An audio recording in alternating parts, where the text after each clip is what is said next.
Good morning, good afternoon, good evening, wherever you guys are. So let's start this with what better than J.League Power Plays? So Sean, here we go then. Here we go again, mate. Good to be back. Oh, nice ball. Look at that. Wow. Sakai, this is proper Van Persie stuff. This is not easy. To make that decision, to get all the timings and the spacings right, what a finish. And he looks very happy. Oh, they're all happy. They're having a good day. Akimoto of Reds. Ooh.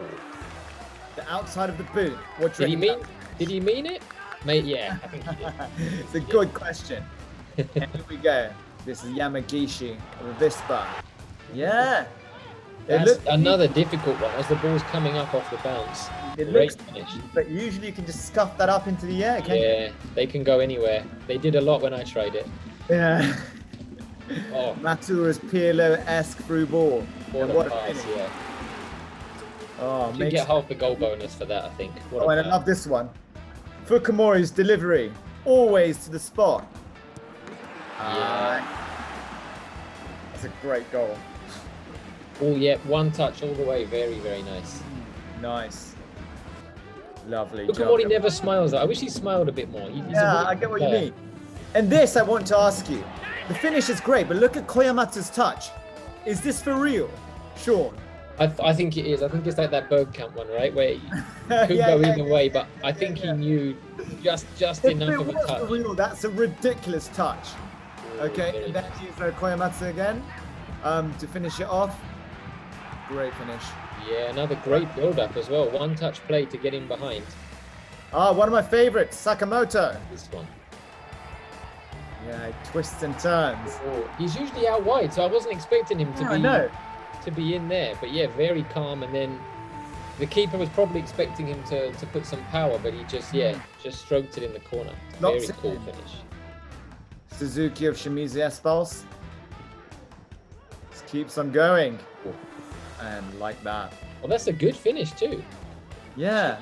Cheeky little chip at the end of it. Just kind of reminds me of Michael Owen all those years back against Argentina. Yeah, the one against Argentina. Yeah, very true. Araki, yeah. He only needs half a sight of goal and then it's going in. Calmly done. Yeah. Konishi's another good player. Came up from J2 and nice dummy, and then it's only going in the back of the net after that. Look at that. Look at that. Even the cameraman was tricked. He was gone. He's a goner. Oh, here we go again. I love that interception. That's great. Yeah. And then Tosu's typical counter. They're all over the place. Yeah. You didn't expect that. Great finish. Nice clean strike, yep. This was his debut, right? Yamami, I think. I think so. I think he just came off the bench, came on and then did this. Ridiculous. Oh, lovely stuff. And he doesn't even hit it hard. It's like it's like Robin, but it's just like really softly done. Yeah, lovely. He set the bar very high now, though. Mate, I love this goal. The touch, it's sick. The turn is like... Yeah. Come back in. No one was expecting it, I don't think. They thought he was going to try and lay it off to someone else, but it was too late. And now his countryman at the other end. Yes. I think it's good we're showing some goalkeepers as well. We get a lot of spectacular goals and things like that, but yeah, it's good to give the goalkeepers a bit of time in the spotlight, isn't it? Great double stop. Yeah. He's kept busy though, isn't he? Bless him. Another one. Very busy. This is an excellent save. You could watch this all day. Oh, so good. Just enough. That's as good as a goal, isn't it, really? And this too. He looks like a very good signing for Yokohama. Yeah. Oh, and then Tani. Yeah. On his toes. Yep. He saw that, to be honest. Yeah. You could see it. He knew it was coming, no problem, easy. He'll save them all day long. Oh, and one of your favourite. Yeah, good old days then. Look at this, Cantona-esque. Oh, wow. That's ridiculous. If only he had a collar on the shirt, he could have. Oh, and a little cheeky beard too, you know. Yeah, Totally that is lovely though. But that's, yeah, it's not easy to see the chance and then execute it so well. What a player, yeah.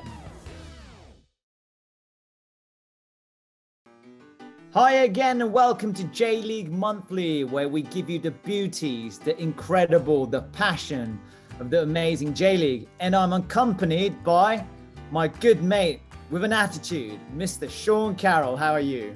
Very good, Harry.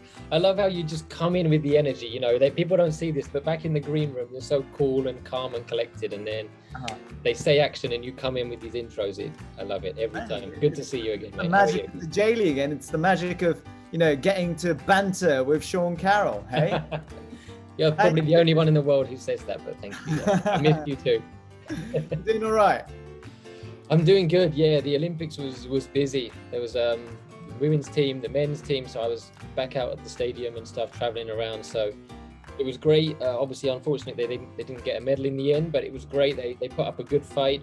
So, about our lovely Daizan, before everything kicked off, I was having a chat with you saying, listen, you know, he's a good player, but what about his finishing skills? And as soon as I said that, you know, he scores a great goal in the group stage.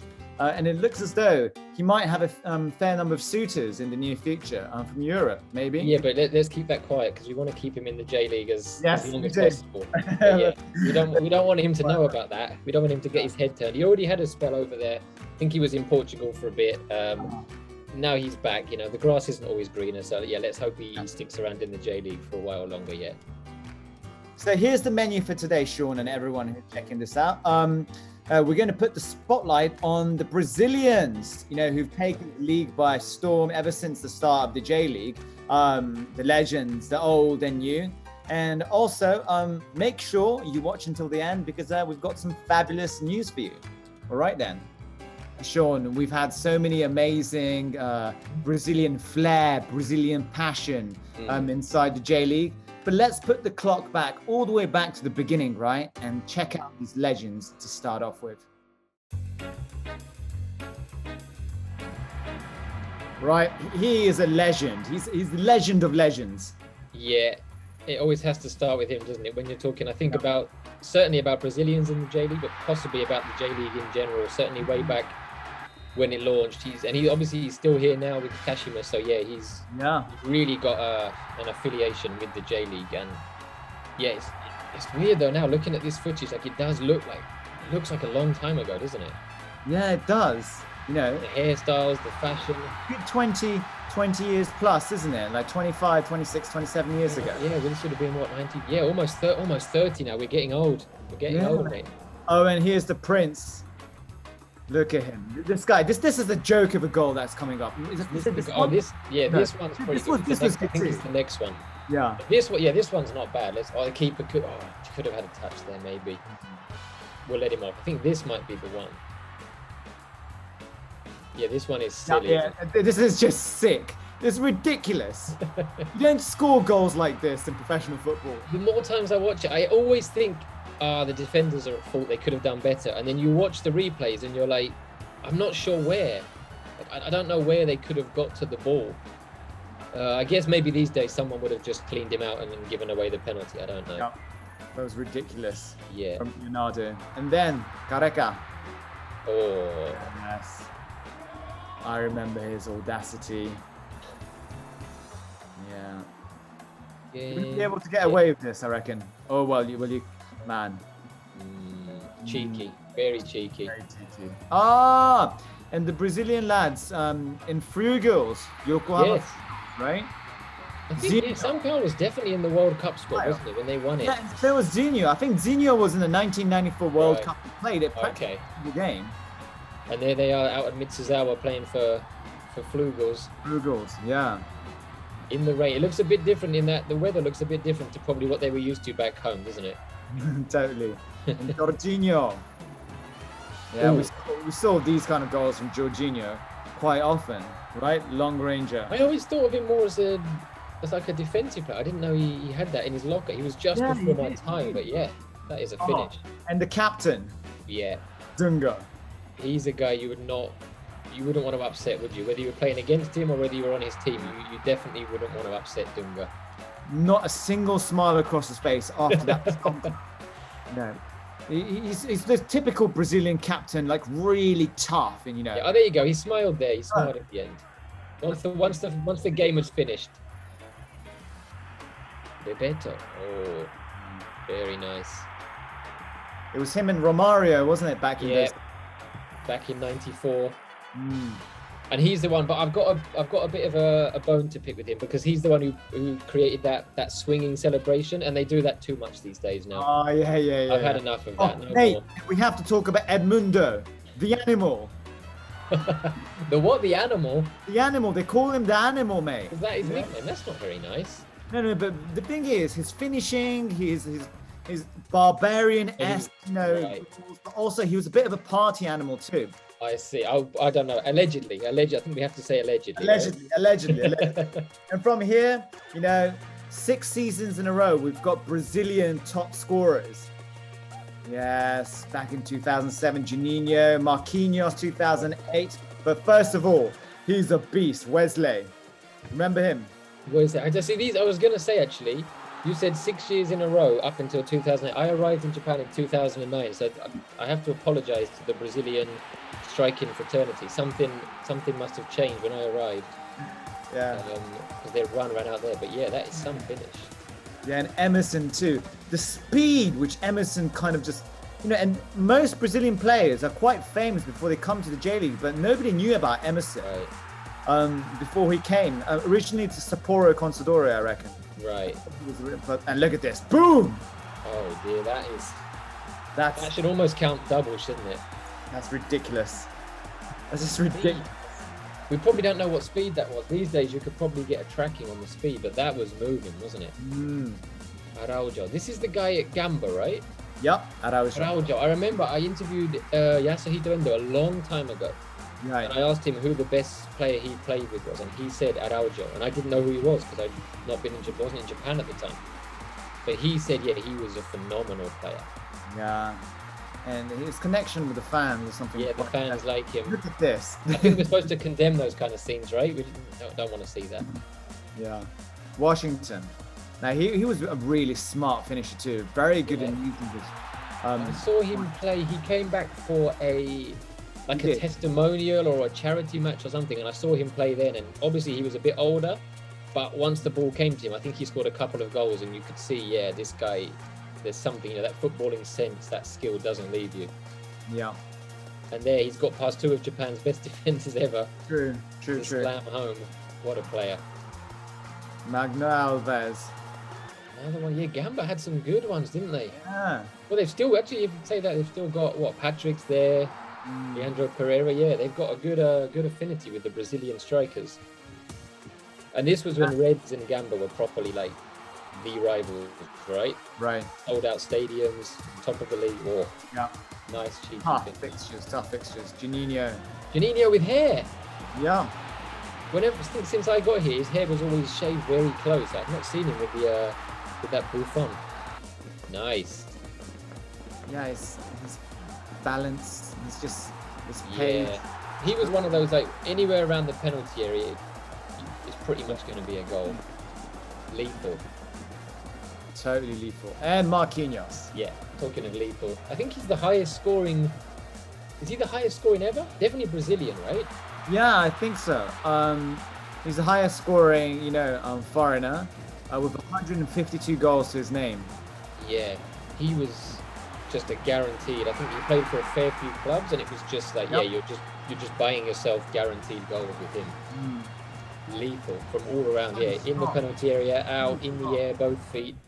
What a striker! Oh, and he, we know how he blossomed, but this is that's not even a rocket. It's a missile. It's foul play. It's ridiculous.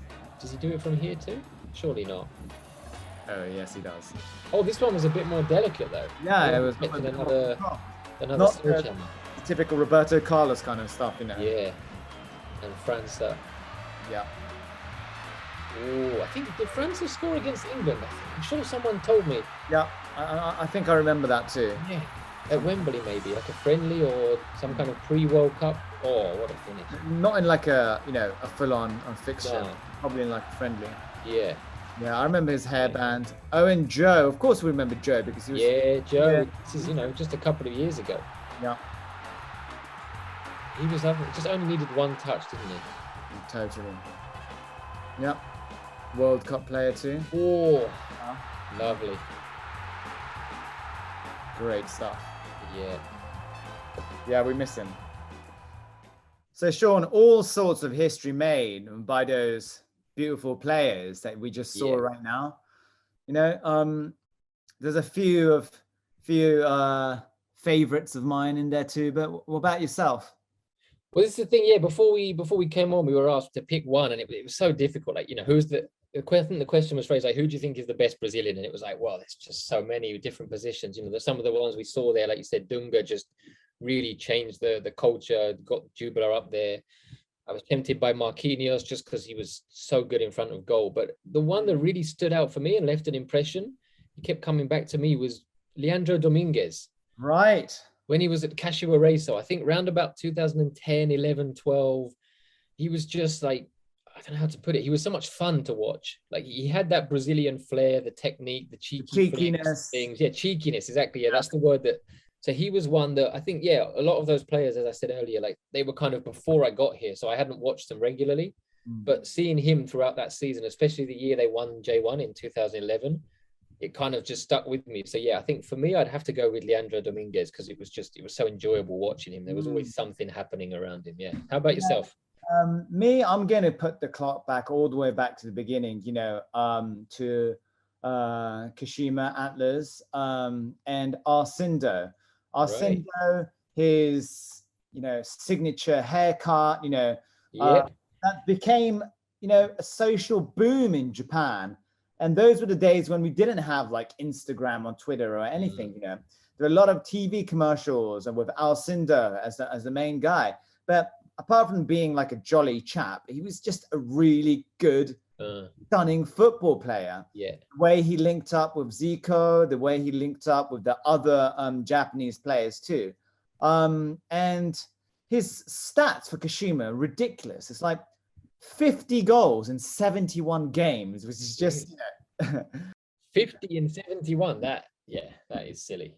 Have you ever been tempted by the hairstyle yourself? Maybe go at the back and. I think I'm okay. Maybe when I'm maybe 45 or 50, when I've got less hair, maybe. But I'm okay for the moment, mate. Yeah. Well, he was back. I was disappointed because I'd heard all about his hairstyle and seen the clips, and I think it must have been the J-League's maybe the 20th anniversary. Right. He was back. It was him and Robson Ponte were doing something before Reds played Kashima in Saitama. And he came out with Ponte. They came out together and he shaved it off. It was just now, it was all gone. I was really disappointed. I wanted to see it in the flesh, so to speak, in the hair, I suppose. Yeah. in the hair, more like that. No, but he was a quality player too. Now, Sean, I've got a little quiz for you. Oh, okay. Yeah. I like a quiz. Yes, it's the first time we're going to do this on this program. In the J-League, right, you got so many diverse international players from all sorts of cultures, from Europe, from Africa, from all sorts of places. But what do you reckon is the percentage of Brazilian players amongst the international players? The foreign players? Ever? No, in the J-League right now. Right now, if it was ever, I would go quite high. But these days, there's a lot more. Oh, even so, most clubs have at least one. This is J1 or is this all? Is this J1? J1. Okay, so there's 20 clubs. I'm still gonna go quite high. I reckon. Let's go 30. I'll go my age. I'll go 36%. 36%. Okay. Is that your final answer? I'm not that confident with it. I could make a fool of myself here, but I'll go 36%. Okay. I'll tell you, mate. Okay. It is roughly 60%. It's 60%. Oh dear, I've not done very well there, have I? It's 60%. It's outrageous. Like, I never realized. I guessed it around, 30 myself too. But it's double, mate. There's 6%. of international players in Japan. Wow. So I'll tell you what, Sean, why don't we have a look at these 60%, players and check out their super plays. Here we go then.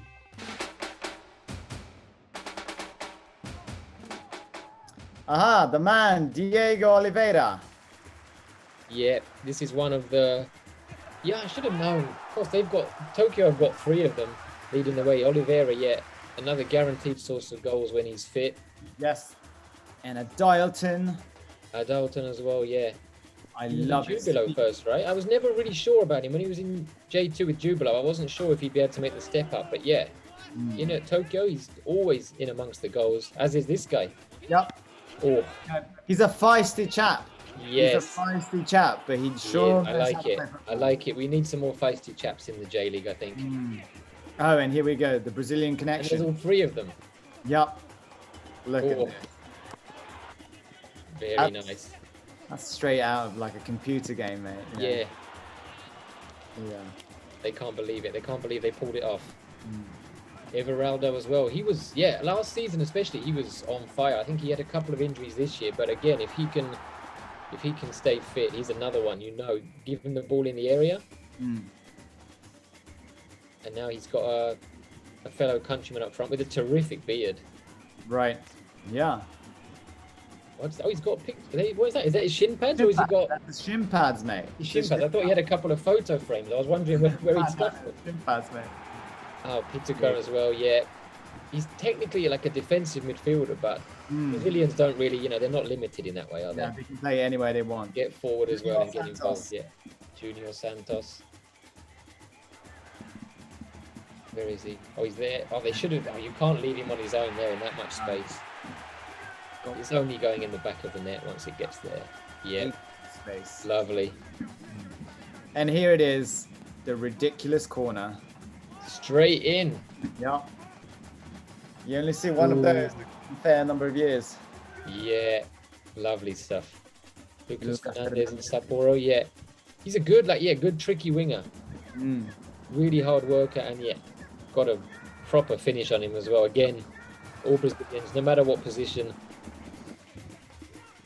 Oh, Wellington, he's just always going to be there, causing havoc inside the penalty area. I don't know, was it this header? There was maybe another one he scored recently too, where it didn't look possible to score from where he'd headed it in, and nice sexy celebration as well.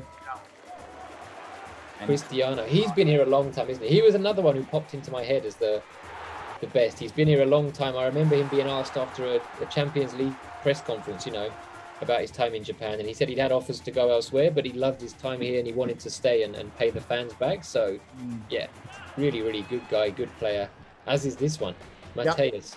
He is on a different level sometimes.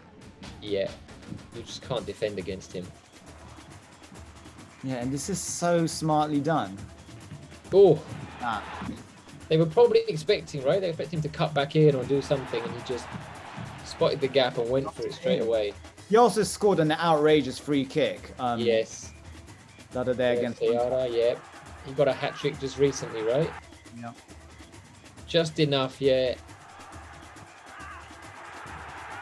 Brilliant. Yeah. So we must be seeing, I was going to say, we must be seeing Marcos Jr. as well. Yeah. He really, I think, just sets Marinos on their way. When he's playing and when he's not playing, you see a kind of difference in the energy. But when he's on the pitch, just everything seems to run through him. There he is again, setting it up, and Marcos Jr.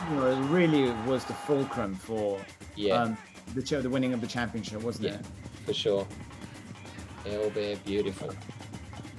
Again, that's the only place he could have hit it for it to go in. And here we go. Yeah. He's probably the main man at the moment, right? Main man, the Brazilian strikers. The most passionate, the most lethal. Yeah. It's just like the nonchalance, when he scores, it's just like he knows it's going in. It's almost kind of Cantona-esque, that arrogance in front of goal. Ooh. And he loves his volleys too. Yeah, volleys, overhead kicks. Are we going to get an overhead kick? Yes. Go on, why not? He's so big too that when he does an overhead, you hardly see it until the last minute. Another one. Yeah. To have that agility, like you said, he's a big guy as well. He's strong, but the pace, the speed of thought, and everything that comes with him. So hard to play against. Excellent player. Well, Sean, that was quick, wasn't it? Are we done already? Yeah. That was way too quick. Can we go again? Please. We can do this every day if we want, you know, to be honest.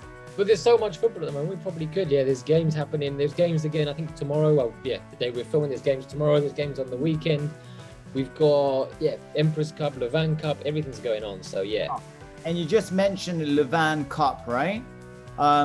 Very good news for everyone out there in the wilderness. We've got the Levain Cup quarterfinals, which happened. People who already know the results, I know you know. But, you know, you guys can check it out. Okay, Sean, so what's on your agenda next time round then? What's on my agenda? Well, I'm not sure they give me the responsibility to set it, but yeah, we did Brazil today, so I don't know, I think Australia will be quite interesting. We're getting more and more players over from Australia. Obviously, Mitch is on the way to setting another record in goal. Right. And we've had, Taggart, obviously Adam Taggart is now scoring goals for Cerezo as well, but going back as well in the early years of the J-League, current Australia manager Graham Arnold was here. I think there's been a kind of history of Australian players coming over.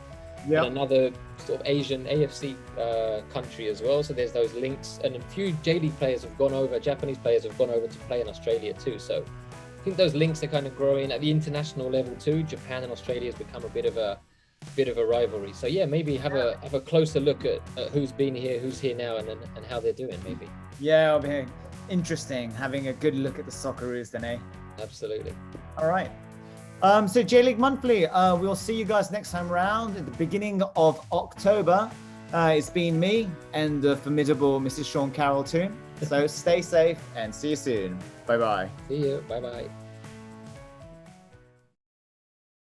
อย่าลืมไลค์และ Subscribe นะครับ Like, subscribe, push notification.